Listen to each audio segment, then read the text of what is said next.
Hello viewers, আসসালামু আলাইকুম। আশা করি আপনারা সবাই ভালো আছেন। আমি আলহামদুলিল্লাহ অনেক ভালো আছি। তো আজকে একটি অনুষ্ঠানে আসলাম।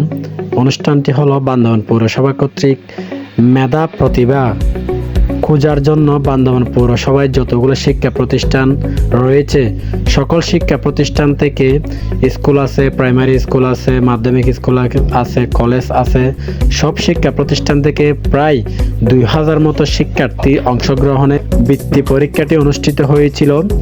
এই বৃত্তি পরীক্ষা থেকে তাদের বিভিন্ন গ্রুপ আছে, যেমন দ্বিতীয় শ্রেণী থেকে পঞ্চম শ্রেণী, ষষ্ঠ শ্রেণী থেকে দশম শ্রেণী, একাদশ দ্বাদশ শ্রেণী, এই ধরনের বিভিন্ন গ্রুপ থেকে মোট 44 জন এবং বিশেষ সম্মাননায় মোট 20 জন, সর্বমোট 67 জন শিক্ষার্থীকে বাছাই করা হয়েছে তাদের মেধা অনুসারে।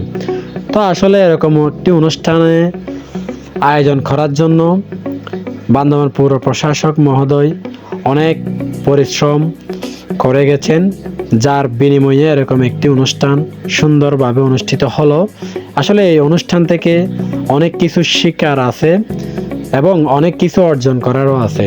এই অনুষ্ঠানের মাধ্যমে বান্দরবান পৌরসভার যারা মেধাবী রয়েছে, যারা প্রতিভাবান রয়েছে, তাদের মেধা ও প্রতিভাগুলো তুলে ধরতে পেরেছে।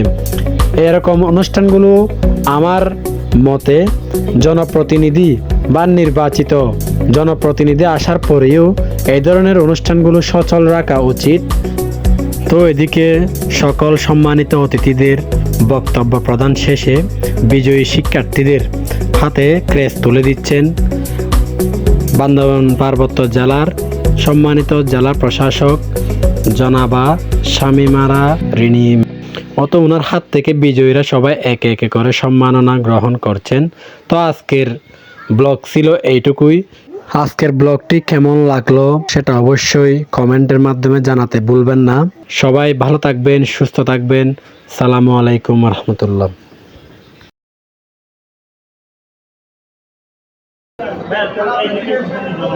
নুসরাত জামান নিহা